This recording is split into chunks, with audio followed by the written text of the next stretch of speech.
Did you ever hear of Kong? Why, yes. Some native superstition, isn't it? A god or a spirit or something. Well, anyway, neither beast nor man. Something monstrous, all-powerful, still living, still holding that island in a grip of deadly fear. Well, every legend has a basis of truth.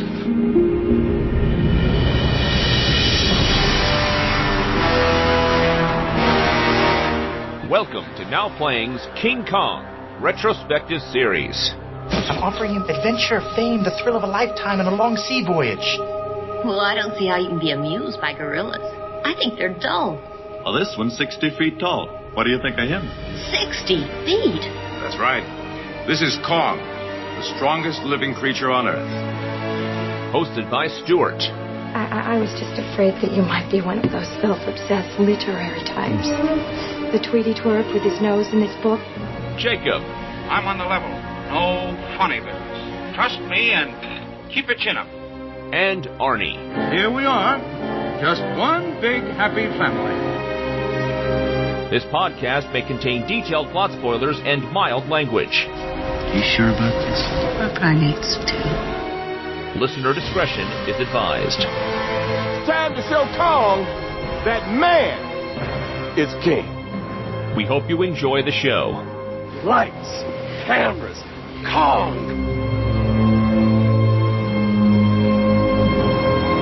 Today we're discussing King Kong Lives, starring Brian Kerwin, Linda Hamilton, John Ashton, Peter Michael Goetz, directed by John Gillerman. This is the Now Playing co-host who's a primate too, Arnie. Sometimes dead is better. It's Stuart. You're going to need a doctor when you get a whiff of my gas. This is Jacob.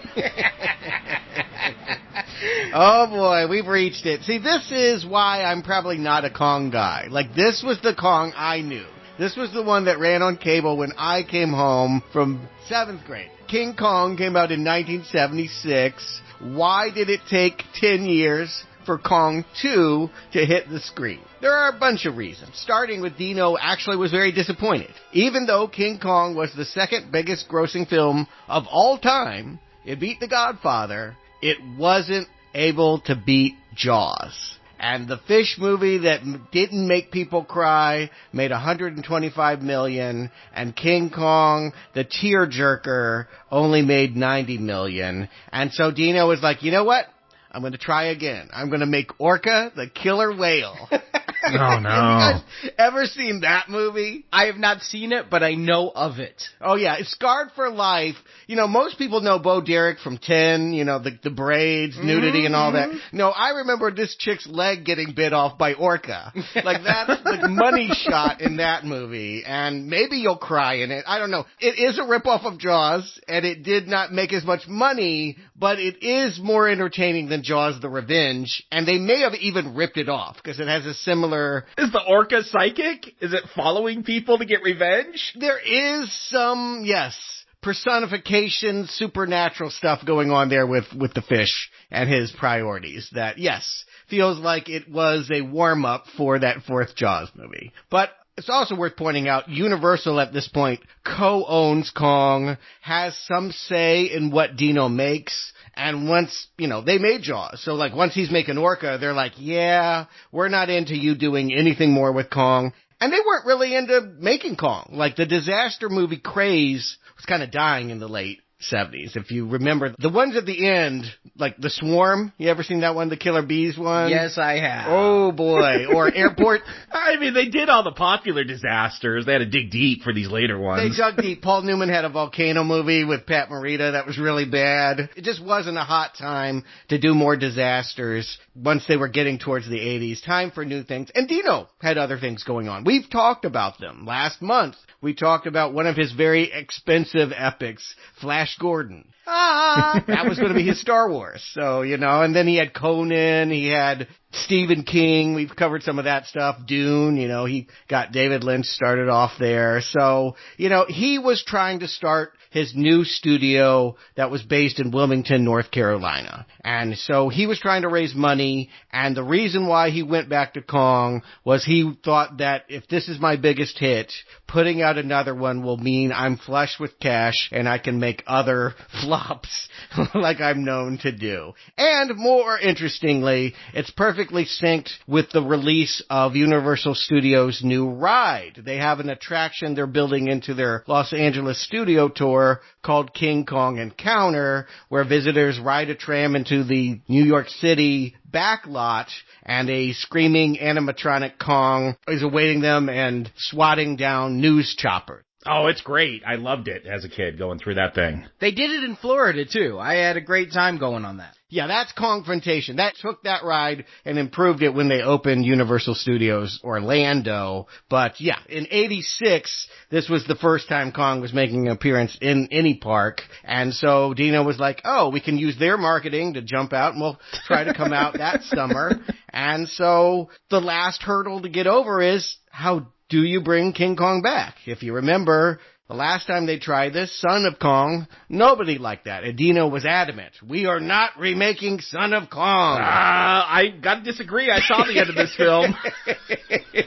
But that's what he's saying anyway. It has to be his original monkey. The big ape has to live, so how are they going to do it? I'm surprised that the monkey they got to helm this thing's the original director, though. Gillerman is back. Yes, they're going to bring back whoever they could get, which ends up being Carlo Rambaldi, the special effects guru who, in the meantime, in between Kong 76 and this film, made E.T., everyone loved him, made the xenomorph head in Alien, and the spaceman in Close Encounters.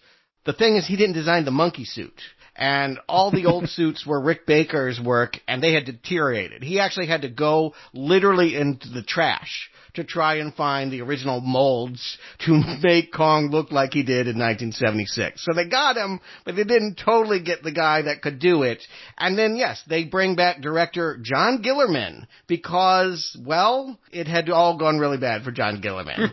First of all, he was almost fired from the original movie. He was known for breaking chairs, throwing things at the screen during the screening of the dailies, extras, and people on the crew talked about him constantly punching them and throwing them to the ground. And Dino really, again, he knew that this man's artistry was why the movie was as good as it was, but he really had to ask, is this a lawsuit waiting to happen? Would I be better off? Will I make more money closing down this production than letting him run the set this way? So Gillerman probably did not want to return, but he ultimately made Sheena.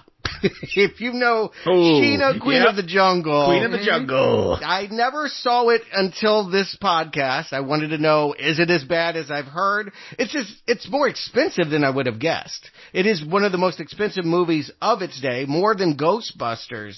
And yeah, it's basically a Tarzan female sex film with Tanya Roberts riding around on a horse painted to look like a zebra with no clothes. And it's the horse wasn't wearing clothes, or she wasn't wearing clothes? Both. And yeah, it has that strange tonal problem that Flash Gordon did of like, is this a sex film or a comedy? Is this camp or are you trying to be serious here? It's a real mess. And because it was so expensive, it totally ruined his career. He probably wouldn't have worked again if Dino wasn't making a Kong 2. And so, alright, I'll come back to abuse some more people. After this movie, he made one other TV movie, but more or less retired. This was, for many people involved in this film, the end of their career, including Kong. I mean, I think it really, they say King Kong lives, but man, it doesn't feel like it. Here's what I'm finding very weird in this King Kong retrospective series, is it feels like we're reviewing a series of duologies. We had the original Kong, and then one lackluster sequel. And then we had King Kong vs. Godzilla, and one lackluster sequel. And then Dino made Kong. Here's a lackluster sequel.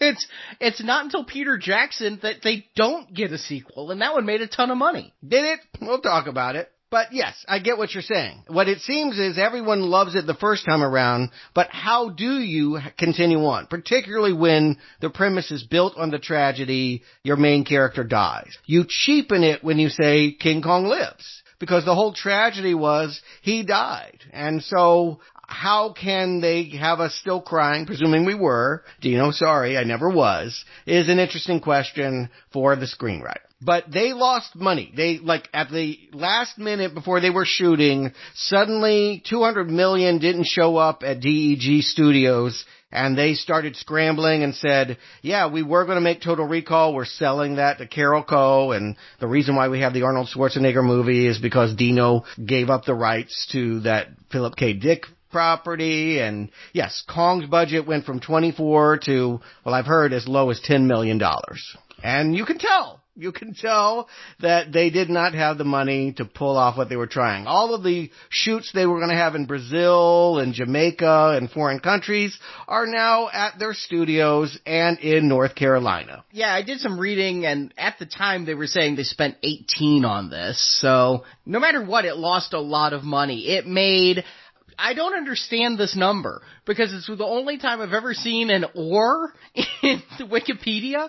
They don't know how much it made? It's like, it may have made $4.7 million, or it may have only made $2.2 million. I can explain that without knowing for a fact. I can just tell you, that's Dino. Dino always fudges things. You're never to quite know what it cost or how much he made. He's always going to boast the bigger number. But yes, however you slice it, this movie came out around Christmas time, 1986, and was an unmitigated disaster, was barely noticed, didn't even win Razzies. I was surprised. I thought for sure this thing could take home some worse. Were the Razzies around in 86? Yeah, you know what? It was Howard the Duck's year. Oh, okay. You know, nobody was taking it from Howard. And so, yeah, this film opened against Platoon and Little Shop of Horrors, which also didn't make money, by the way, and just totally disappeared within a matter of days.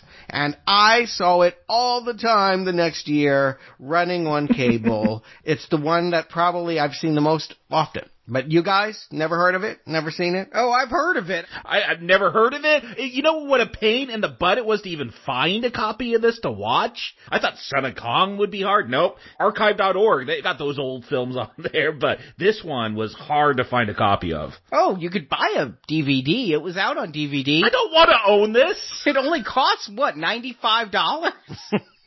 Yeah. Collector's item.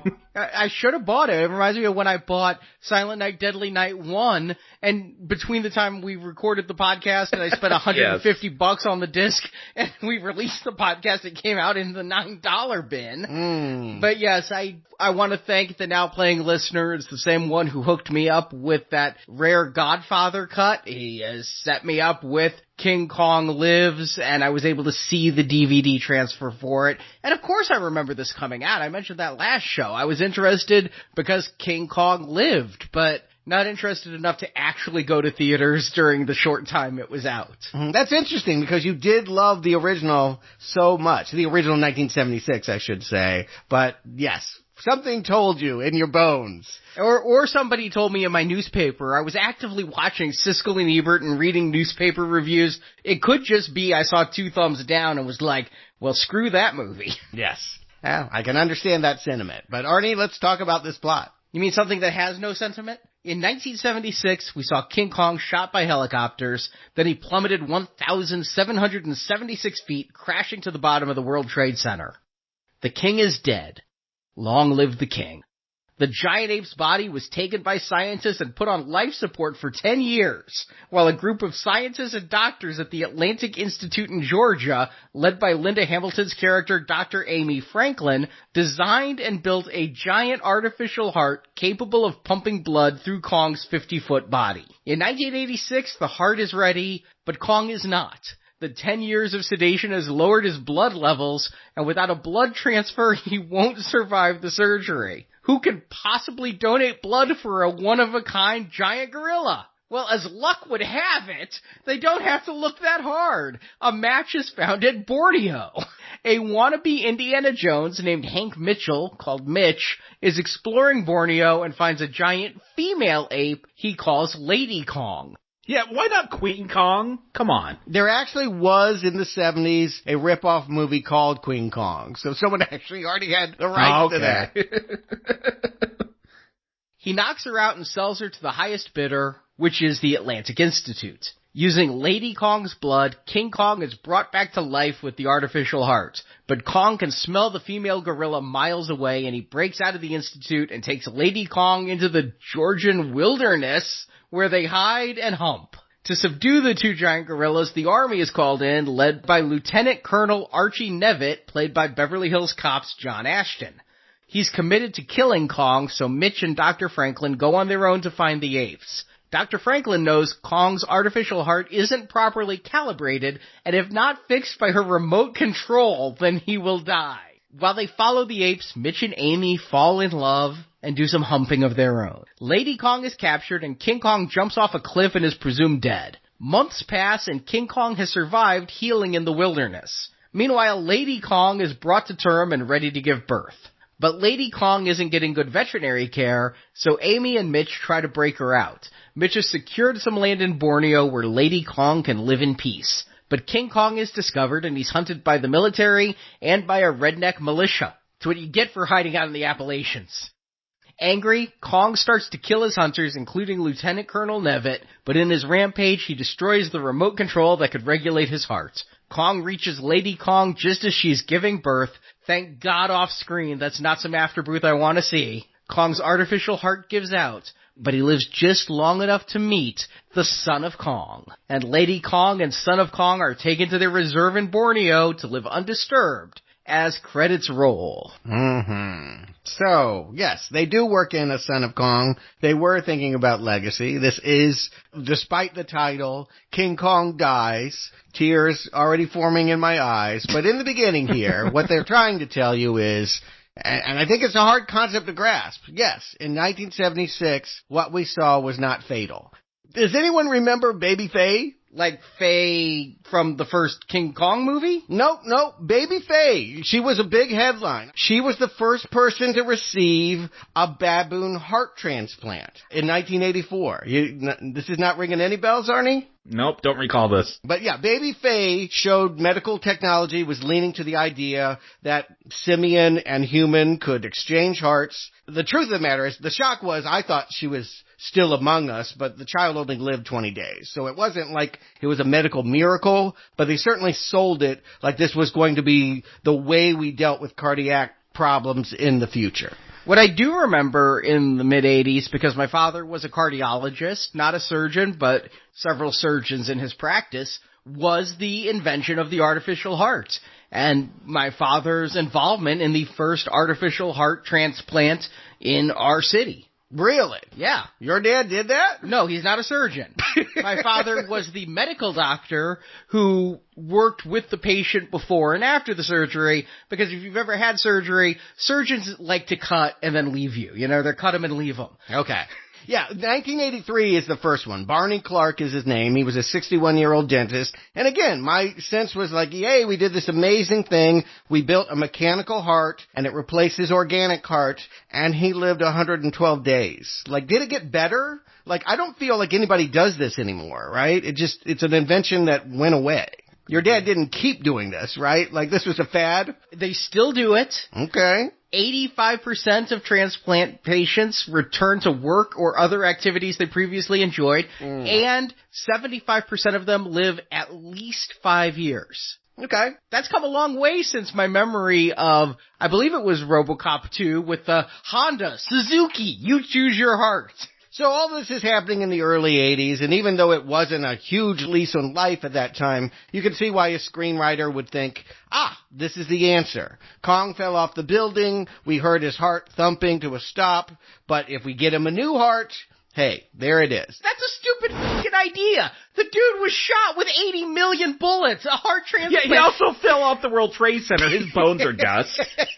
Be that as it may, Ronald Shusett thought that this would be an idea that they could use as camp, that they would have to tweak this, but take what was going on in modern medical science and kind of satirize it here with King Kong. And so he wrote it with the idea that it would be funny, and then had the further idea that Kong would also need a blood transfusion and would get that from a lady Kong. He is right. This is funny when you think about it. It doesn't play funny, but he's got the right instinct to make it camp. Not funny, ha-ha, funny, ridiculous. No, it was funny, ha-ha, on the page, and then Dino said, "That's it! It's brilliant!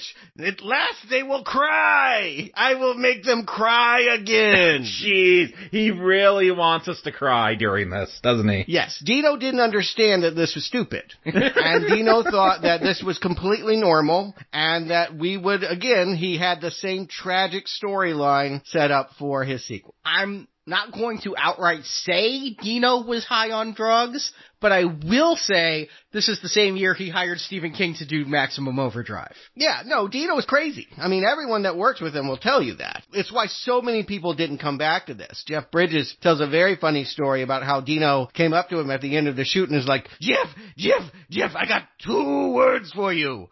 Kong 2. And Jeff is like, oh yeah? I got 2 words for you. I mean, nobody was coming. Jessica Lange was like, there's no way I'm getting back into that animatronic hand again and getting pinched and hurt. And Dino's response was, good. The first scene of the new movie will be you being eaten. The one thing I'll give this artificial heart thing is, in attempting to make our tears flow, the 70s, and it worked on me as a kid, we didn't discuss it, but the sound of that heartbeat. You hear the heart of Kong, and it drowns out all other sound until we get to hear Dwan scream in agony of the pain of her loss. All we hear is Kong's heart stopping. And so I suppose if you were watching that, like, how do you pick up? Well, your last thing you see of Kong, or the last impression you have of Kong, is his giant thudding heart. But no, I don't know if you guys are familiar with Terry Schiavo. Yeah. That legal case from a few years That's back. Right. Yes. They Terry Schiavo'd Kong. Is that? I don't know if he has civil rights where, like, he could demand to be pulled off life support. He's just an animal. Hold on now. According to King Kong vs. Godzilla, what about Kong's civil rights? Yeah, Japan's more progressive than us. No, yeah, if this had been made in the 90s, it probably would have had lawyers arguing these things, the John Grisham era. But right now, it's very convenient. And again, they had money that got pulled where they were going to restage and they were going to walk you through how the ape was actually lifted out of this, kept alive, and brought to Atlanta, which, by the way, is nowhere near New York City. I mean, that is quite a feat to get them there. Do they say Atlanta? Because I kept trying to figure out, I'm like, are they in Florida? Because alligators are going to show up. Are there alligators in Atlanta? Atlanta, Georgia, with the Atlantic Institute. Oh, okay. When the apes run away, I think they do go to the Everglades. I think they head south. But it's, you know what, Dino's sense of geography is not good. They are on a back lot. Obviously, yes. And the Atlanta Institute, that sounds like one of those pay-for-nothing degree, like, schools that you get. Like, how did they wind up with the biggest primate of all time? I don't get this. Anyway, it's 10 years later, and he's been hauled away to some place that keeps him on life support. It takes 10 years to build a heart. Who built the breathing tube? When did they get that? Did they just find some conduit from an electrical company and shove it up his nose? That's my question. You get this, I guess the head of the institute, he's like, this artificial heart has cost us $7 million. Like, has it taken them that 10 years? Did they have to, like, fundraise and get grants? And $7 million is actually cheap for that many researchers for a full decade. I mean, how much are they making? Oh, yeah, I'm sure, like, way more than $7 million was spent developing the real artificial heart. Like, yeah, it didn't seem like that much to me. But keep in mind, these were jokes. These were jokes that the screenwriter wrote that the people that got the script didn't get. And because they didn't get, everyone in this movie never cracks a smile. It's kind of amazing how straight everyone plays this. If I saw my career going with this movie, I wouldn't smile either. I definitely think that there's a way to make this work. I definitely think you could take this script. Again, Flash Gordon had a sense of fun, and some of those people knew what movie they were in. You know, you just play into it, you know, tongue poking out of your cheek there. But no, they look miserable. When I see Linda Hamilton here, she is furious, right? Yeah, she's so deadly serious in this film, and couldn't believe it. Like, Terminator, was that a hit in 1984? Like, did she have expectations to become a big star after that? I think she had expectations, and she does. I mean, she's the only one to emerge from any of this unscathed. Yeah, she's the only one that has a career after this film. Yeah, I mean, it was an $80 million hit. I mean, you could argue she maybe wasn't the thing that people wanted to see next. It was kind of Arnold's movie, but yeah. I wouldn't say unscathed. She was kind of scathed until Cameron brought her back for the sequel. Beauty and the Beast ran on CBS, and that was a modest hit. I didn't like it. People don't understand this. That was a huge ego blow if you were a movie star and had to take a television role. No, yeah, she's a B-movie actress, but she's better than this. I mean, this is really the dregs, and she feels it, and when these actors were done, nobody would show them the footage. They were told, go on television, promote this movie, we have no money for ads. And she and the main actor were like, but why would I tell people on TV to go see it if I haven't seen it? And they're like, we don't have the film finished yet. And they're like, it opens next week. I mean, that is just the norm in Hollywood today, I think, is you promote your films without ever seeing them. But you at least bring a clip, right? Like you go on there, and then Johnny Carson turns, and you see 20 seconds of it. They wouldn't even give up that. They wouldn't give them any footage because they knew if you saw anything in this movie, you would be less likely to watch it. And so I just have to presume like this was a really painful experience for most of the people on here, and including her. I actually think there are things you could have shown me that would make me more excited for this film. Specifically, Kong's breakout of the Institute when we get there. That would have been a clip to show on Carson that would have gotten me in theaters. Those special effects in 1986...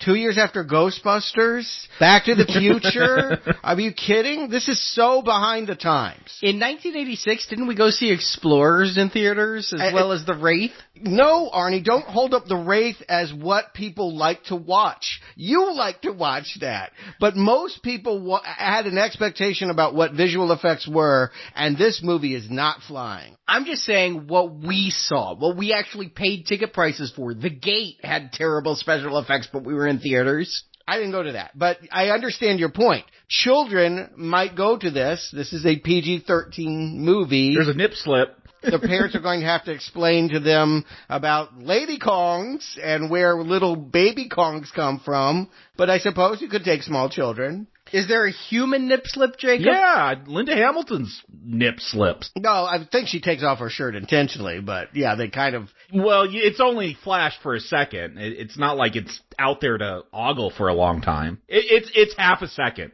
Yeah, it's not like Terminator where you get long, slow-motion shots. Nothing here is like Terminator, except you might want somebody dead. Except I want to watch Terminator instead of it.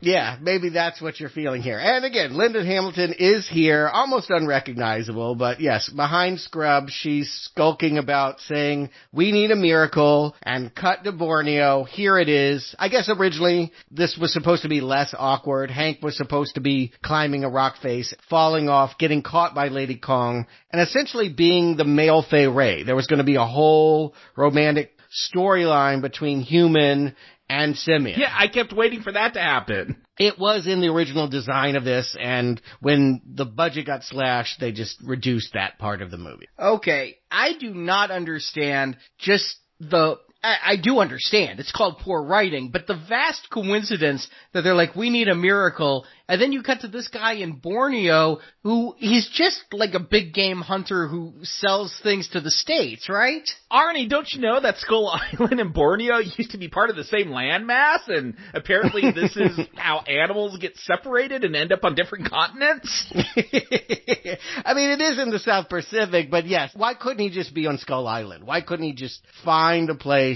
that Kong came from? Yeah, if Kong is still alive and like everyone knows about Kong now, isn't everyone looking for that island and trying to find more of these things? Yeah, I think it's like, remember the reunion movies of Gilligan's Island where it turned into a tourist spot and everybody was coming, like Fantasy Island? Not only that, but Kong was the reason there was a whole bunch of fog. He's gone, so presumably everyone can find this damn island now. Yeah, because there ain't no dinosaurs on there that you could fight. Well, all those snakes are still breathing up a storm. Oh, that's right, the giant snakes. There was one, and he was finished.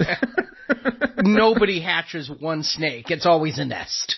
At any rate, the scene that we get, I guess the improvement that was made here, we mentioned before, Jessica Lange described being carried by the animatronic hand as being very painful because they used metal hydraulics and sometimes it crushed too much. They couldn't control it. I guess Kong's fingers are balloons. This is more like a wind dancer that's picking him up here. And so it didn't hurt this actor to be swept up as he's leaning back for siesta on this palm tree. And now, yeah, there's a lot about him we don't know, but he's an opportunist. He suddenly is now putting this ape out to bid for the highest university to take. Is this a career path? Is this something my guidance counselor didn't tell me about? Yeah, it's the Indiana Jones career path. Yeah, I could go into IT or I could just start going adventuring in Borneo and selling animals that I don't own. I'm just impressed by the tribesmen who have blow darts, but they're spears. Yes! How does that work? Like, you gotta have some lungs to put that one in that ape. And are they, dipped in, not poison, but something to put Lady Kong to sleep? Yeah, presumably they're drugged up or something like that. But imagine trying to blow a javelin 50 feet. Yeah, no, I know, it's crazy. I mean, that's, woo! Yeah, I'm like, they have blow darts. Why are spears coming out? But this movie does blow, so it has no problem doing this. And there's a whole thing with, proportion, too, right? We see this giant Lady Kong, and then we see the airplane, and I'm like, how is she in that airplane? It's obviously a very small freight plane. I was hoping that once again, Lady Kong was being held by, being dragged by the four limbs like we've seen Kong have happen a couple times. Get some yellow balloons, right? Just do that one again. I love that bit. But that would be silly, and Dino's making a tragedy. It is a tragedy, this film. He's taking this deadly serious. This has the production values of a Japanese monster movie, but it has none of the fun. But I've never seen a Japanese monster movie that gave its female monster memories. And I have to say, that is hysterical because they just sag like the world's worst man boobs. Yeah. What is the thought on this? That is what makes her a lady? We have to give her tits. Well, I believe, wouldn't that be accurate? They're mammals, mammary, breasts. Can you tell the difference between a male and female gorilla based on their torso? I don't think I could. I don't know. It's not my skill. They're totally different sizes, but these ones are the same size. I'm no Diane Fossey, but what I'm really getting at is this just a way of getting away with boobs all the time in a PG-13 movie? And are the under 13 crowd happy about this? No. I'm not happy now because Google will forever have in my search history gorilla tits.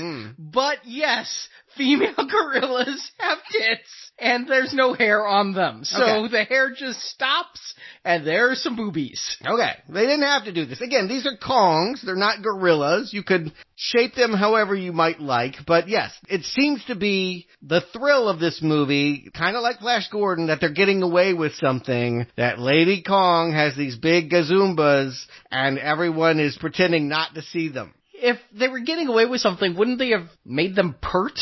Tried to make them sexy in any way? Yeah, I didn't think, having heard you guys, make jokes about it before I saw this, I was expecting it to be way worse. I was kind of let down by her tits. Oh, I'm so sorry that I oversold this. She's not Dolly Parton, but I do feel like there is something subversive going on here. These are the most realistic looking tits in Hollywood in the 80s. Well, perhaps. But there was the age for it. It's worth pointing out this was when plastic surgeons were getting those implants. And so, yes, this is completely scientifically accurate. I'm showing my ignorance. I will move on and simply say, oh boy, Lady Kong. So here she is, dropped off for the blood transfusion, and yeah, totally fine. They skim over this, but he gets the blood he needs. She's put on a warehouse down the street, and Linda Hamilton goes to town with some really giant instruments. By that, you mean needles, not I mean a giant hacksaw and vacuum cleaners for suction. Yeah, this looks like it should be a comedy. When they bring that bone saw down, and it's on bungee cords to balance it because it's comically large. When they're doing this operation, I just feel like I'm watching The Incredible Shrinking Woman or something like that. It just... Inner Space. Yeah, exactly. There were all kinds of movies about... it just feels off. Honey, I Shrunk the Kids. And again, was someone that had that sensibility here. Let me take the needle off the record. Would this movie, with this premise, be fun if people had better jokes and we're kind of leaning on it? Yeah, absolutely. I think it would. I actually think I would be into this premise if people could tell me, don't take it seriously. I'm not taking it seriously. I'm not able to take it seriously. If I felt the filmmakers were in on the joke, that would probably help. But then again, you know, I don't think the people who made Troll 2 were in on the joke, and if they had been, that movie wouldn't be nearly as funny. Here, I'm in the similar boat. If they'd been in on the joke, I don't think I'd be laughing as hard as I am. And see, I'm not laughing. This is what I'm saying. Like, I've seen a lot of bad movies. I could point to some Mighty Peking Man is a funny King Kong ripoff. Like, this one ain't funny. And it's because everyone looks so sour. Everyone is having such a miserable time here that I wish I could be laughing at them, but they just make me feel bad for doing that. The only one that doesn't feel like they're sour is Hank. Like, he feels like he's in a totally different movie. When he gives them Lady Kong, he's upset that they took too much blood. They only need a plasma. They put the blood back in you. I was a college student. I sold plasma. I know how that works. Like, he feels like he's going for something different than Linda Hamilton, but none of it works. Oh, come on. You guys mentioned Inner Space and things. The movie that came to my mind was Little Shop of Horrors, when we have the POV of Kong's innards looking up around the incision and seeing all the doctors gathered around there. That was like the POV from inside Audrey's tomb's mouth. I was laughing.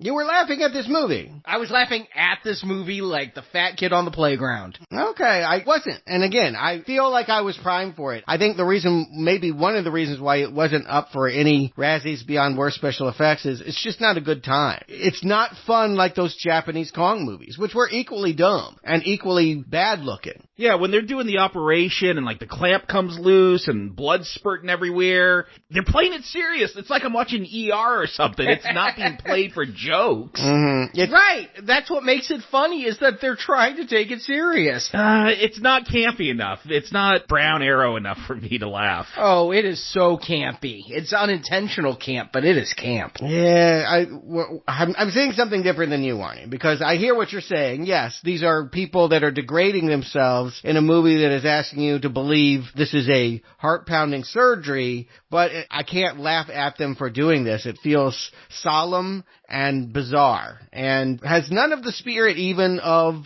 the last movie. It's strange to think that John Gillerman made Kong 76, because it has none of the feel of it. On top of course, it couldn't look like it because they don't have the money, but this feels like it was made by entirely different people. 10 years on in a career in ruins, it is a totally different person with a totally different budget. Let us not oversell the auteur theory to say that Spielberg could have made Jurassic Park on a $10 million budget. If your funds are limited, you're not going to get the A-list talents under you as far as effects people, cameramen, sound effects, all of it, and acting. And then you're not going to be able to sell special effects, and this does not sell any special effects. When we have that close-up of King Kong's eyes as he's waking up, it is so obviously black pancake makeup over some human eyes. Yeah, but this was the budget for most movies of that era. And again, we can't agree on what the budget is. Maybe it was as low as 10, or maybe it was 18. That's a pretty substantial budget for any movie of that era. And it does not look like movies of this era. This movie looks like it was made in 1976, and it feels really like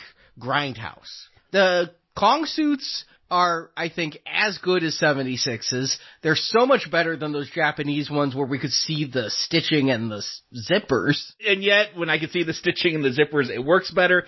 I know they dug through the trash to get Rick Baker's costumes, but does it even have the animatronics? Like, I felt that was the charm of what he brought to Kong. Agreed. It is not the same Kong experience. It doesn't look like the same Kong. He doesn't move like the same Kong. And of course, this whole love story. So everything now is based on this premise that, oh, you got a heart, but don't get it aroused, because if you sniff that Lady Kong, you might have another attack. And you know, after heart surgery, people are told not to engage in sex for several weeks. If you have open heart surgery, you can't get it on because you're just gonna die. And that sounds like a sex comedy premise. That doesn't sound like a tearjerker drama that you could, even Meryl Streep couldn't pull that off if they wanted to make that as a tearjerker, Arnie. Don't let Kong get a boner. Yeah. So if this is a sex comedy, and there were a lot of them in the 80s, if this is Bachelor Party with simians, it's gotta be fucking funny. And I'm not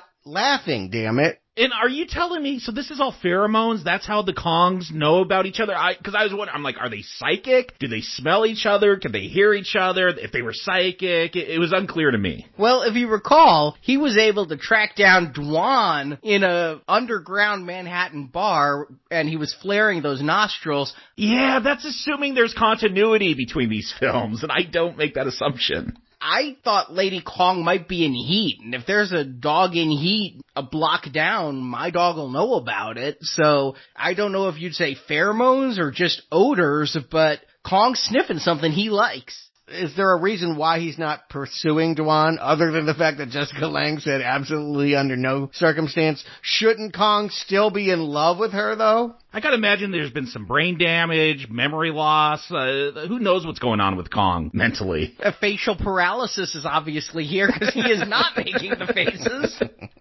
Yeah. So, again, this could be a very funny premise if you have horny Kong trying to bust out to get to the sorority house down the street. Like, all right, so it's a college sex comedy. Let's do that. But, I mean, it's just nasty, right? It just kind of makes you feel bad, like you're watching some kind of furry porn when we get to, like, their actual officer and a gentleman, like, rescue where he lifts her up into his arms, and, like, we just needed Up Where We Belong to play over that. I swear, I'm pointing out to Marjorie, he's carrying her over like a bride, like the matrimonial, you carry your bride over the threshold and all of that. It's like, wow. And Lady Kong's going with it. She's just like, my hero. He's not going to live in sin. I mean, this is a good Christian Kong here. They're trying to find a church. I'm sure of it. See, I wish that was a whole subplot. Have the Christians chase them down to make sure they're married before they procreate. That's a movie I'd watch and laugh at. Again, you could have that kind of humor. I mean, there is ways of working this in. Yeah, I feel like they kind of go there when they introduce rednecks.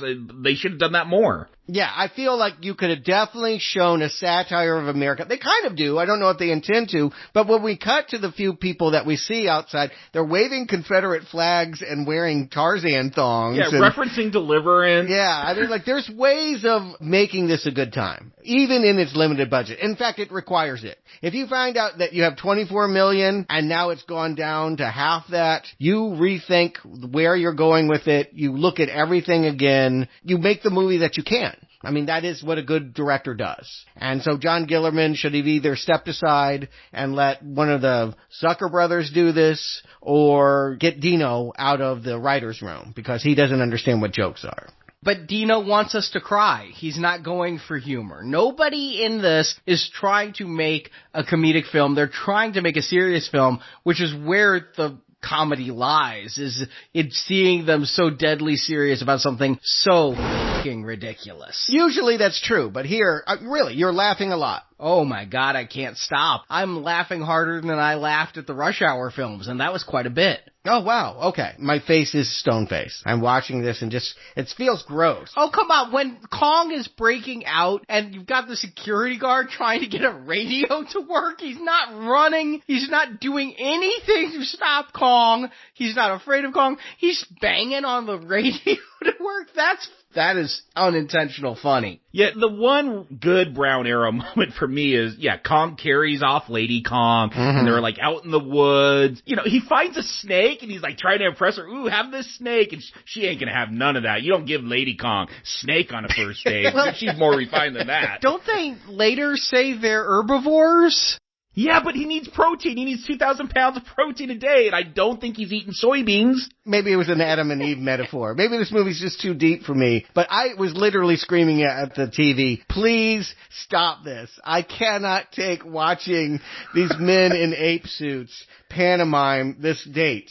Are we supposed to be like won over with this love story between ape and ape? Correct. So this is funny. That's what Dino wants us to do, like just fall in love with this. But yes, are we to buy into any of this? I think we are because of the contrast between the humans and the apes. Like, they are in some ways validating the behavior and emulating the behavior that Kong and Lady Kong are having. It's not real clear why, but Amy doesn't like Hank. I think she thinks of him as an opportunist, but guess what? You wanted a miracle and a blood transfusion. I don't know why you're mad that he brought you Lady Kong. And in driving a 4x4 down an off-road forest, fall in love and decide to get into a sleeping bag that I'm hoping one of these Kongs mistakes for an unpeeled banana and just eats.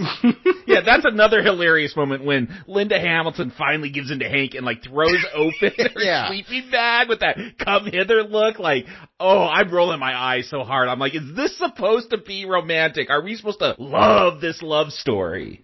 Okay, you could give me the hottest woman in the world, okay? Scarlett Johansson, in my bed naked, okay? Nothing's gonna kill my boner faster than if she goes, we're primates too. It's over. I can't perform. No Viagra fixes that. Not to mention some stinking giant simians are humping each other about a half a mile away, and you can hear every grunt. You know what? I got a headache tonight, honey. I can't. This is what they call monogamous group sex, where you have sex in the same vicinity as other people, but only sleep with your partner. Yeah, but this is also mixed with furries and bestiality. It's all kind of crazy. Yeah, I've been acting like none of it's funny. Some of this is funny, but for a lot of stretch of this movie, my judgment of a bad movie that is entertaining is how often I'm engaged with what's going on, and most of this is a chore to sit through. I think there's one actor who knows what movie he's in. John Ashton shows up at the 30-minute mark as the lieutenant colonel in charge of Operation Kongs.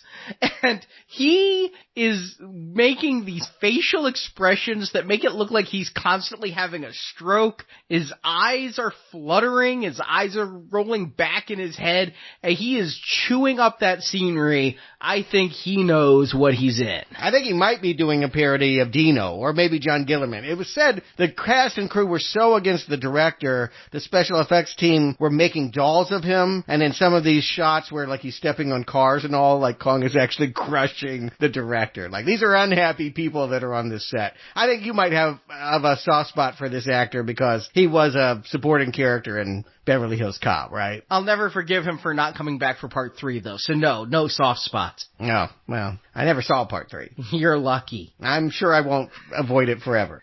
Hector Elizondo is no John Ashton. That's all I'll say. But yes, he's the military type who's been told capture, not kill. But of course, because the military in all these kinds of movies is, I just want to be bloodthirsty, he's looking to ignore those orders and dump what looks like a whole bakery full of flour on Lady Kong. Is it knockout gas, or like anything is knockout? If like there's that many particles in the air, you're just being drowned, basically. Like, and then they have nothing for Kong. They're like, well, shit. They like spritz him or something like that. I'm like, yeah, that ain't gonna work. Yeah, I didn't get this because I guess Kong is out looking for food because Lady Kong don't eat no snake, so he gets up early. They're separate. No, I think he's picking trees. I think he's like making a bouquet. Yeah, to eat. Yeah. Oh, I thought he was making like a flower bouquet. I thought it was a salad. Oh, but maybe it's a salad. I thought it was flowers too, and I was laughing. Yeah, that was funny. But they catch Lady Kong, and then King Kong comes in to save her, and instead of just gassing Kong, they like just push him back, and then they try to capture it. It's like, just gas him too. Take both of them. You don't have to clear one out before you get the other. I don't think they have any gas anymore, so they have something called concussion grenades, which, tell me how that works. And he gets mad, starts throwing rocks, and then they have this pitiful thunderstorm. It's basically like the equivalent of like going to your light fixture and turning the lights on and off. The rain effects, all of it is, it's just awful. And Kong just decides, is he committing suicide or is he trying to get away from the storm? I thought the concussion grenades, which are a real thing, by the way, I thought it blew him off the side. Oh, I thought he jumped. It's hard to tell. I thought he jumped too to try to save himself. But we're told gorillas can't swim. In another movie. I know, but again, I don't believe there's any continuity between this and 1976 Kong. This is its own thing. I just don't see, I guess... I was about to say I don't see a gorilla having the reasoning that I need to jump onto the water and the water will be okay instead of a ground because these people are shooting me. But then again, I also don't see too many gorillas that pick flowers for their mates. So what do I know? But they think he's dead because Linda Hamilton has been dragging this IBM computer along in her knapsack and it has the heart monitor. It's flatlined. So he temporarily, maybe it was the cold water. Well, he hits his head on a rock and that thing gushes blood. Like, they really are telling us he's dead. Fooled ya. Sure. But, like, they make it look like he died. There's so much blood. And it's 1986 computer technology. I'm not willing to bet that she just lost connectivity because of water. The artificial heart being underwater would make it look flatlined. Sure, maybe so. At any rate, Kong gets away, Lady Kong is captured, and so we have Hank going back to Borneo and negotiating land for her to live, but for whatever reason, nobody is willing to put her on the preserve. They want to keep her in what I think is a nuclear missile silo. It was the 80s. We were really obsessed with nukes and all of that. So they just stick her in this silo. And it's some kind of silo, and they just keep dumping food on her. Yeah. I don't know what they're doing with her shit and piss. It's very unsanitary. Yeah, she's on hunger strike, so I don't know how much poop there really would be, but that we're told... She's a giant ape, there's going to be poop. Yeah, we're told that it's been 3 months or more of this. So, yeah, this is dire. A lot of time has passed. She's basically dying at this point, and Linda Hamilton and this guy are trying to figure out a way to bust her out and get her to Borneo. Meanwhile, Kong is alive and in some kind of swamp eating baby alligators. Even though, again, they're herbivores that need a whole lot of protein. I'm very confused by this gorilla's diet. Thousands of pounds a day. I don't know how much an alligator weighs, but I figure people are going to start noticing a lack of alligators in the area. He's ruining the ecosystem. I love that he, is picking the bones. He's eating it like KFC. He's, chewing all the meat off the bones and throwing the bones out. At one point, he's 4 alligators are hanging out of his mouth. It's a whole thing going on there. I'm just one at a time, dude. Chew your food. It's ridiculous. But, yeah, it's a funny kind of image to have. It begs the question, what did he eat on Kong Island? I guess he had the soma berries, right? And the snakes. You keep going back to that one snake. But he tried to feed Lady Kong a snake, and no, that's not a euphemism. Yeah, well, maybe it is. I wish that kind of euphemism was here, but at any rate, Kong has decided it's time for the climax, and he's going to go walking for his lady. I think he's coming back because he knows Lady Kong's about to go into labor, right? He hears her wails of labor and is following the screams. Right, and it's a full moon. That was their time. I guess he feels he wants to be there. He's a responsible dad. Again, a good Christian ape. But we haven't been told she's pregnant yet, because Kong's got to, fight some rednecks. They're going to try to bury him in rubble, and he's just going to eat them. And John Ashton, the lieutenant colonel, doesn't want the rednecks hunting Kong. No, that's a common complaint. We don't want militias and posses. We want to be the ones to ensure justice prevails. This feels lifted from Jaws. That was always a fun scene about the 2 guys that just try to go out on the dock and catch him with a lure and almost drag the whole dock into the water. It's funny in concept.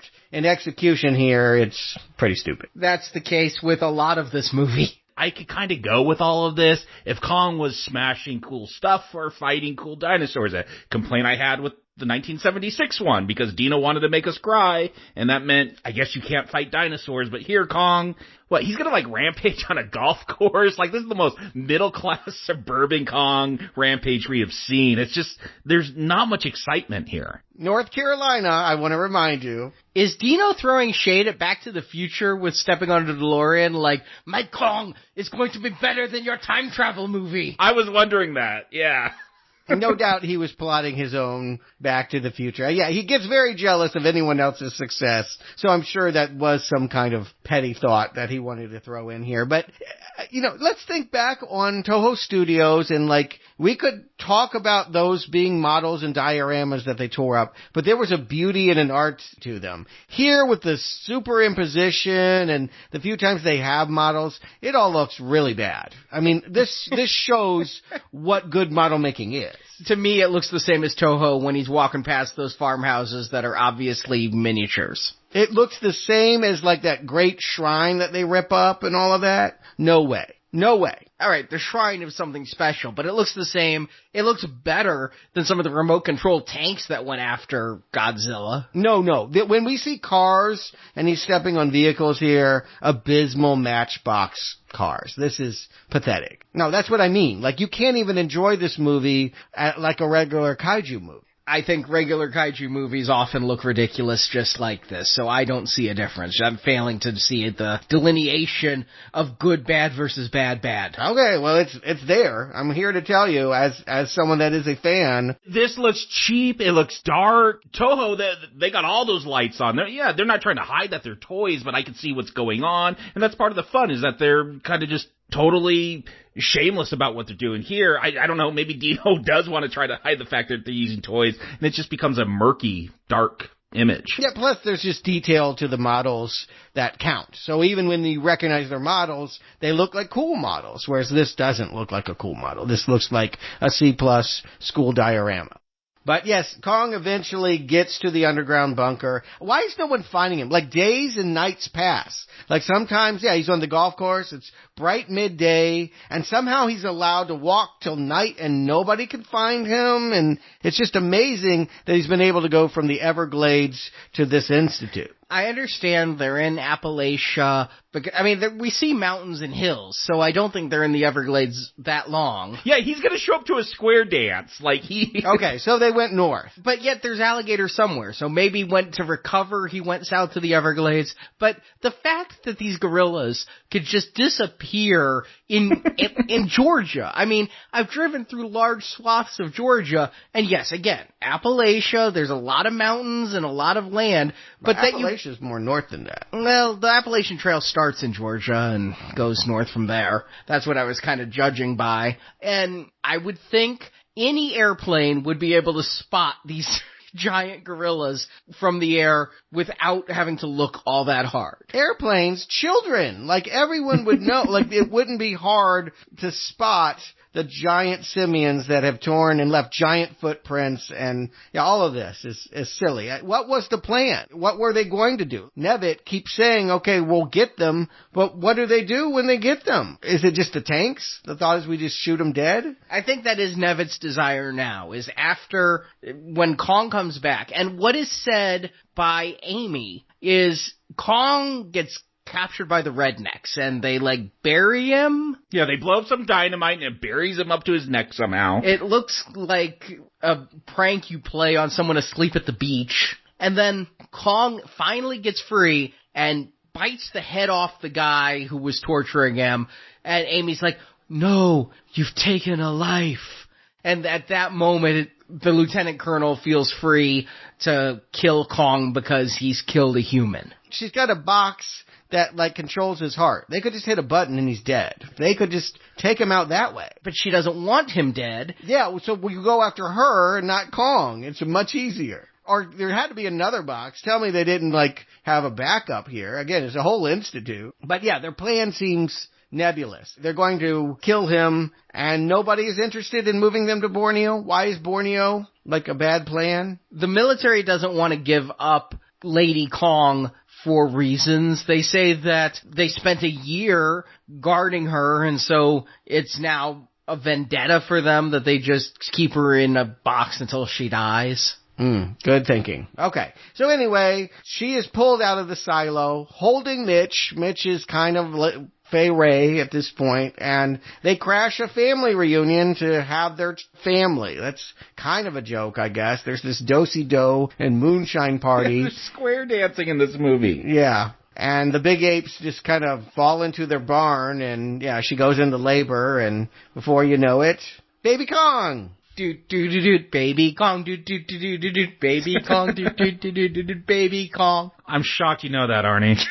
I think that they could maybe have sold the doll of this. He's kind of cute, but this movie's not cute. Yeah, and they want to go deadly serious here, like Kong is dying, his heart is failing, and no, he must see his son, he must touch his son. Like, that is the whole gist of this third act. Will Kong be able to lay eyes on his son before he dies? Why do they care? I don't! I mean, you get Amy going, reach for him, Kong, reach out, like if Kong wants to reach out, Kong will reach out. Why are you telling him to do this? He's an ape. Yeah, I think they're projecting what they'd like to be doing with each other onto these simians here. But I'm like, why don't you guys go get a room? Like, get out of the sleeping bag and go work this out. And yeah, maybe we could have a proper Kong movie without you. But yeah, Kong dies. Somehow the kid and Lady Kong get to Borneo anyway. The military's right there. Like, they roll up. But we're supposed to believe, I think, that the lieutenant colonel was the one harboring the vendetta, and now that King Kong killed the lieutenant colonel, which we're supposed to cheer because he was such a gorilla-killing madman, that now that he's gone, and they had orders from the Secretary of Defense. I mean, they were able to go in with the lieutenant colonel having to abide and see her and check her out and things like that. So I think they could go to the Secretary of Defense and go, do you really want a national nightmare of killing Baby Kong? Yeah, okay. So there's one hate monger general that was the fly in the ointment here. And so now good old America is happy to send these refugees back to Borneo where they can, this cute little guy. Swing vine to vine. His first word is probably trilogy. He's going to try and say that he can carry on this franchise in a few years. Well, we can talk about what they plan to do after I ask Jacob Stewart. Do you recommend King Kong Lives? Jacob. Yeah, this movie's too serious. Lighten up, everyone. Linda, lighten up. Do more of that reveal in your sleeping bag. Like, that is like one of two times that I laugh. And I felt like I should have been laughing a whole lot more in this because, yeah, everyone is so dour, but it ends up just being kind of a boring movie. Like, the last one felt very 70s because of its pace, but I kind of dug, like, the character work in that one. Kong wasn't much there, but Jeff Bridges and Jessica Lange, like, I kind of like that stuff there. Here, I don't like the humans. I don't like the monkeys. It's kind of boring. There's a couple funny, probably unintentionally funny scenes. I wish it was campier. I wish it was more Toho. Not recommend. Stewart. Yeah, what a fall. I mean, you'd have better luck surviving going off the Empire State Building than trying to survive this pathetic sequel. The 80s had so many dysfunctional family dramas. This was the perfect antidote to that. You could have made the Kramer versus Kramer or Ordinary People parody with apes and had a good time. Godzilla came back in 1985. That was a lot of fun. Why couldn't you just make a kaiju movie? Why does Dino believe that he has E.T.? Dino is a delusional film producer, and he has the resume to prove it, because he's made so many stupid, crazy, over-the-top movies, and most of them are enjoyable for exactly that reason. But this is not Flash Gordon. I don't feel like many people are going to watch this and go, oh, I love this movie. It has some laughs. Yes, indeed. You pointed out a few. I think we've relished a few kernels where it was genuinely over-the-top crazy. But no, for the most part, dour, serious as a heart attack, Kong's lowest cinematic moment. And unfortunately, things are actually going to get worse for him. It's at the lowest moment now, but once he moves on to animation in a decade later, it gets worse. We'll talk about that. But right now, I mean, yeah, this is the reddest of errors. And I had to think hard. Is this a red arrow or a brown arrow? I mean, either way, I recognize this is a giant pile of gorilla shit. The question is it so bad it's good, or is it just so bad it's bad? Yeah, were you laughing? I mean, I think that's the way to measure that. Was it fun? I was. I mean, from the bad special effects, when Mitch and Amy are in an airplane, did you guys notice you can see through Mitch's shirt to the ground? That's how bad the blue screen was. I mean, you saw trees going through his chest. Only one thing can save this movie, a miracle. I'm going to give it that miracle. The line, "We're Primates 2" is going to tip the scales in favor of a recommend for so bad it's fucking good. Okay, I guess, yeah, we're just going to disagree on the qualifications of that. It's so bad. I'm halfway there with you. But again, you'd watch this again? With people. I mean, I only like to watch bad movies like Troll 2 and things with other people, and then I'm basically watching a live reaction video and I'm laughing through them.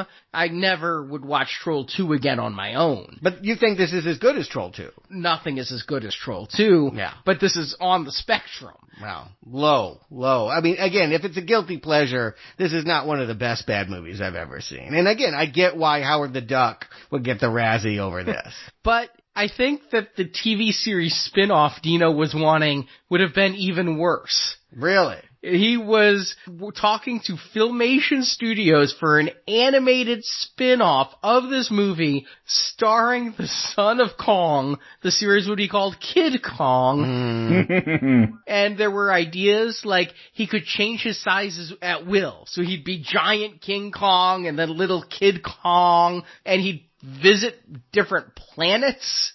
I mean, Filmation brought us He-Man and all that other stuff. I mean, this sounds like something they do, frankly. I like the idea that was pitched about he goes underwater in a submarine made out of giant coconuts called the Coconautilus. Yeah, this is Dino, man. You know, like, his mind is amazing. Like, his thought processes, I guess it's, when it hits, it is extravagant and extraordinary. But man, I can see why so many people find him difficult to work with, because obviously there's a cartoon in Kong, but that ain't it. And it ain't what we get next either. I want to just say that, yes, Kong picks himself up from this debacle and slinks off to the 90s, looks at Disney, who has a lot of success turning musicals out of fairy tales, and says, let's do that with Kong. Let's remake Beauty and the Beast as the Mighty Kong. Wow, I watched this. I couldn't do it in one sitting. It's 70 minutes. That's why we're not covering it. It was direct to video. It is not a feature length. You couldn't do 70 minutes in one sitting?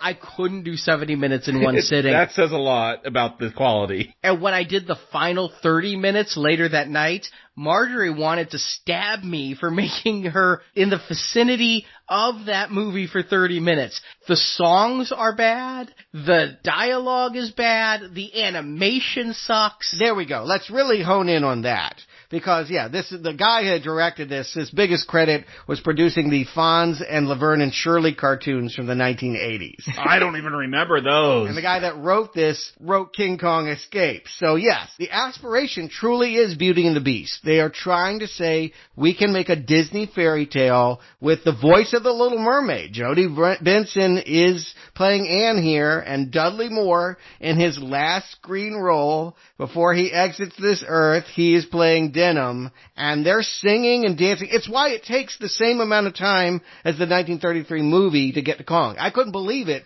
but it is just the same stretch of time because they got all these bad musical numbers to get through. Some make no damn sense. There's literally a song where they sing about Anne's character name in the movie. It never matters. We never bring up that character again, but they're going to sing for 3 minutes about her fake character name. Yeah, and then they have a subplot about this little boy named Ricky and his pet chimpanzee Chips, and like, this is not the way to go with this. And of course, once we get to Kong, nothing is going to happen. Like, he's not killing any dinos, he's not stomping on any tribesmen, he doesn't even die at the end. But the tribesmen, this is the most racist King Kong movie there ever was. These tribesmen are so terrible. There's a guy in a body-size shield skull mask going ooga booga booga. I mean, this is Song of the South bad. It's culturally insensitive. I mean, I think it is, yes. It was made by Japanese. Again, it was timed for release same month as the Matthew Broderick Godzilla. I mean, the captain, who is Scottish for reasons, is able to speak to the natives by going, Unga, Unga, Big Boss Chief Unga. I mean, this is racist as hell, but there's one funny line. One line got a true legitimate laugh out of me. Near the end of the film, Denham is talking to Anne, and it's like, we're going to take him out of here. We're going to have him live on some land in New Jersey. And Anne goes, King Kong can't live in New Jersey. No one can.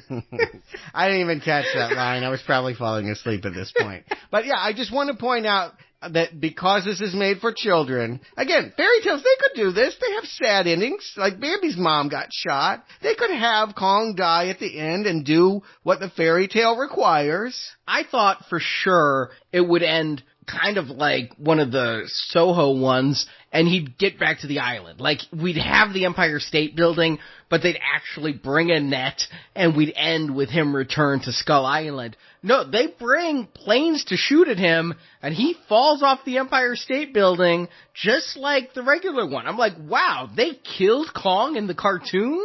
And then Chips prays, and Kong's eyes flutter open, and that's the end. I'm like, well, is he going to go on a rampage again? Like, is this just going to continue? Like, it just stops at that point. No, he got it out of his system. Maybe he's going to sing. You know, maybe that's the, one thing they could do. At least Kong doesn't sing in the musical. I think that they were going to kill him, and somebody somewhere veered off course at the last second and said, we can't do that, and all they could do was open an eye to let people know, see, he's not dead, kids don't cry. Yeah, I guess, but again, even if you're going to make a different ending, I feel like you could have saved him in a different way. Like, I feel like it was a really bizarre choice in a truly terrible movie, and it got worse. Kong the Animated Series. You know about this one? I do not. Okay. No idea. Yeah, it takes a page from Jurassic Park. It says, okay, Kong did fall off the Empire State Building, but there was a geneticist there to take his DNA, mix it with her grandson's, and create a new clone Kong that has a psychic link with this grandson, and now they travel the world with a female tribe woman from Skull Island and a surfer dude trying to find magic stones. This isn't Jurassic Park. This is Jurassic World 2 with the little girl velociraptor, right? Oh, I was going to say it's Jurassic Park 3 with the talking raptor. I mean, Jurassic Park in the sense that they got into DNA. I mean, like, they're going there for resurrecting Kong. Because, again, that's always the big mystery. How do you keep Kong going if Kong dies at the end? And, again, this premise, whatever. It was 40 episodes that ran on Fox Cartoons Network. But then they had to do this to me. Like, I could have forgiven that. But they made 2 almost feature-length movies. I'm like, all right, that means I'm taking that hint. They're 70-minute movies. More animated musicals, goddammit. Kong, King of Atlantis, in which we learn Kong once ruled over... Under the water? Snake people. He ruled snakes under the water in Atlantis, and the snake people decide to surface and sing, goddammit. It's one of the worst things I've ever seen. And then it got worse, because they're like, okay, we need to hippen up the animation style for the sequel. Kong Return to the Jungle looks like it was done in Minecraft. And, like, it's all this, like, blocky computer effects that supposedly brings back Kong to New York, but, like, you can tell that ape is, like, not walking on anything. He's just floating on geometric shapes. No joke. It is honestly one of the worst animated movies I've ever seen in my life. Kong will never do worse than Kong Return to the Jungle. Well, I'm glad to hear he won't do worse, because we have 2 more King Kong movies that are already out and the 3rd on the way. So if it'll never do worse, then that means we're in for good movies, right? Yeah, it definitely means we're in for prestige films. Expensive redos. Peter Jackson Kong. We will be getting there in 2 weeks. We're not going to be doing it next week because we're going back to theaters. We've got Harley Quinn to contend with, and after that, Sonic the Hedgehog. So, yeah, 3 weeks, actually, we'll be back to Kong. Sure. 2 weeks in between with movies that we'd rather talk about than The Mighty Kong. Oh, you certainly, yes. I don't know. You got Sonic. Yeah. Sonic looks deliciously bad. I think we are going to have another argument about good bad versus bad bad. My hope is Brown Arrow for that one. Yeah, the question I want you guys to answer, should they have kept the old design? Would that enhance the fun bad in it? I'm going to just undermine and say early word is it's legitimately good. No. Yeah. I don't believe that at all. Who is telling these lies? Harvey Weinstein? What is this? Well, I don't think Harvey Weinstein's telling any lies outside of a courtroom right now, but I'm hearing that this is a legitimately solid children's film. Not quite Detective Pikachu, all family level good, but a solid kids film. Okay, I'll be floored if any of that is even remotely true. But hey, maybe it will make it easier. It certainly is a strange choice for Valentine's Day, but that's how I'm spinning it. Not when they wanted it to come out either. It was supposed to come out last October. But this Friday, if you're looking for anything better than this, we've got something slightly better than this. Rush Hour 3, the final film in the Rush Hour series. It ends our Platinum Donation series. So if you want to hear I Am Legend podcast, Zombieland podcast, Zombieland 2 did come out on video recently. The slew of Grudge podcasts, Ju-On and The Grudge, and or Rush Hour, plus the Pacino films with The Irishman, head to nowplayingpodcast.com/donate. It is your support that keeps us going and putting out so many shows and convincing my wife that on Valentine's Day, I can't take her out because I have to go see Sonic the Hedgehog. Gotta go fast. You should just play this movie. It's much more romantic. And you love it, right? Brown Arrow. We already watched it together and both laughed. Oh, good. All right. I'm glad it could be a special thing for you. So, Jacob Stewart, thank you for joining me, and listeners, thank you for joining us for Now Playing the Eighth Wonder of the World.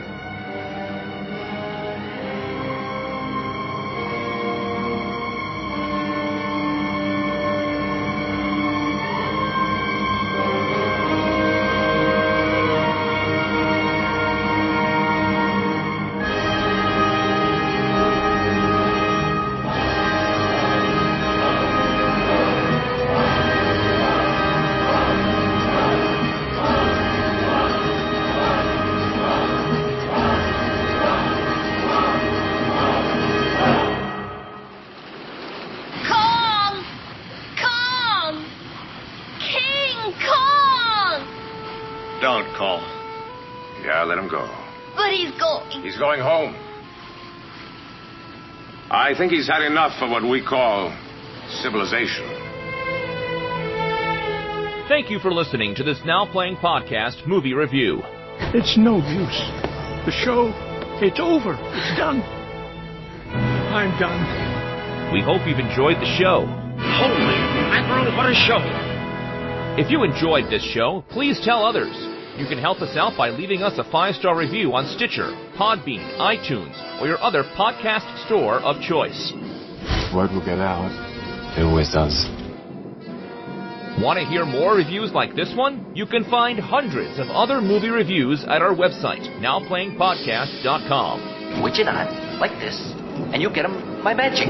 In our archives section are over 800 reviews. Listen to our hosts discuss horror, sci-fi, comedy, action, drama, and more. Plus, you can hear reviews of every movie based on Marvel or DC Comics. Wait till those pansy asses in New York hear about this one. A new, totally free movie review podcast is posted every Tuesday, so come back each week for another new show. This island is just the beginning. There's more out there. What do you mean, more? This world never belonged to us. It belonged to them. The question is how long before they take it back. Kong is not the only king. Now Playing relies on listener support to keep operating. Do you suppose he knew he was saving my life?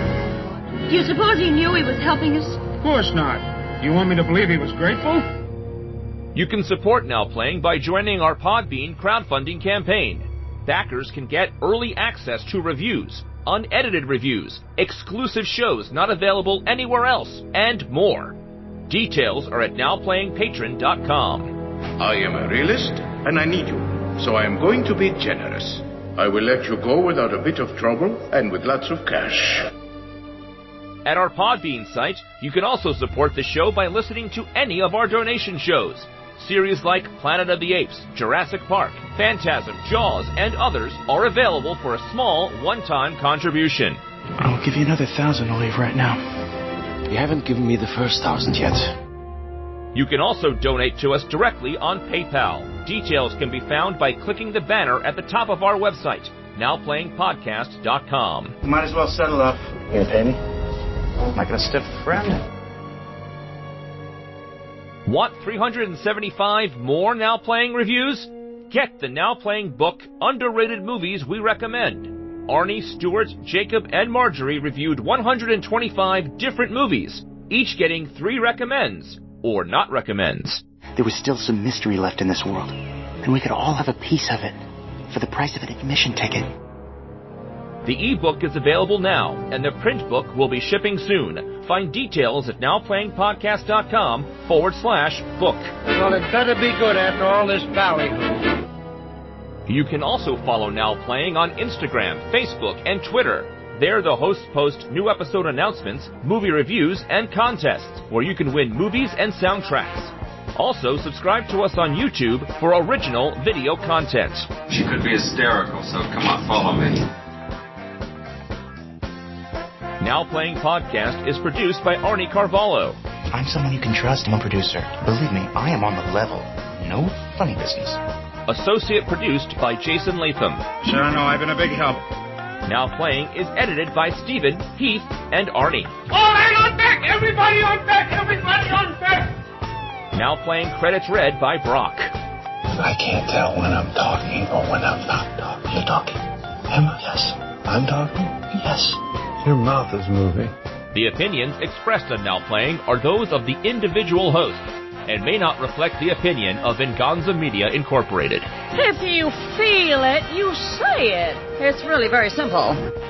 Venganza Media Incorporated is not affiliated with, and this podcast has not been prepared, approved, or licensed by any entity that created the film analyzed herein. You can't accuse me. You wasn't there. All movie clips and music included in this podcast are the intellectual property of their respective copyright holders. They are included here for the purpose of review, and no infringement is intended. We must not panic. If there is one thing we cannot afford at this time, it is hysteria. Now Playing Podcast is an exclusive trademark of, and may not be used without the expressed written permission of, Venganza Media Incorporated. You need to listen to us. We're not at war, Colonel. You're making a mistake. Your lies got my men killed. And you're going to get us all killed. Not our fight. Whose side are you on, Captain? Now Playing is a Venganza Media production, copyright 2020, and no part of this show may be reproduced, repurposed, or redistributed without the written permission of Venganza Media Incorporated. All rights reserved. Why'd he do that? Climb up there and get himself cornered. The ape must have known what was coming. What does it matter? Airplanes got him. It wasn't the airplanes.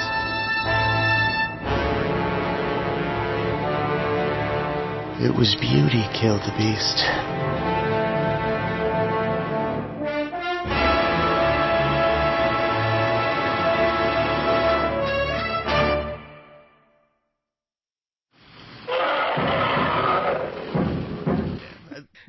That's right. You had the fancy pay stations. My family couldn't get those. We didn't get none of that fanciness. You didn't have cable? No, but we didn't have HBO. No.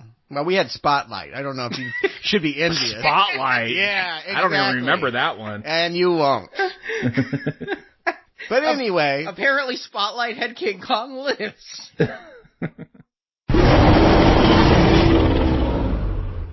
The artificial, like, your dad didn't have a button to make the artificial heart go faster or slower, did he? No. Yeah, I didn't think so. A remote control? She has like a whole computer she's got to carry around. Well, it has to have good range. These days I do understand that they can do something with pacemakers and Bluetooth, though, so. I mean, I have a type 1 diabetic daughter who has sensors in her body that communicate to her phone through Bluetooth, telling us what her blood sugar is, so. I had a coworker who was diabetic who was beta testing that technology a few years back. And could you imagine the hacker who gets control of your pacemaker? Yeah, that is scary. This sounds like a movie. Who would be in that movie? Lance Hendrickson, I feel like? Well, maybe Lance Hendrickson. I'm picturing it as we just get Jason Statham and rip off his crank films with something with a pacemaker. Oh, you're aiming too high. This is definitely like Razzie territory. Have you seen Statham act? Meanwhile, Lady Kong is brought to term and ready to give birth. But Lady Kong isn't good at veterinary care, but Lady Kong isn't getting good veterinary She isn't good at it She's either. probably not good at it either, yeah. She just, like, cups a pond and, like, pours it on her boyfriend. Yeah, this will treat those bullet wounds.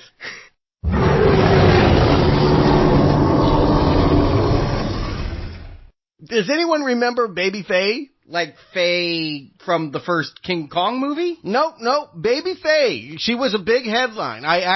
Embarrassing story, but I took her story to heart. I actually wrote, like my brother and I designed a TV show based on her. She was the first person to receive a baboon heart transplant in 1984. This is not ringing any bells, Arnie? No. Nope, don't recall this. Well, it's too bad that I wasn't able to get She's a Dummy Now on the air because my brother and I thought, what if a woman got a monkey brain transplant and then she's running around acting like a chimpanzee every time, she's introduced to an awkward situation. This is before Small Wonder? It could have worked in the 80s. I actually don't think I was wrong. But yeah, Baby Faye.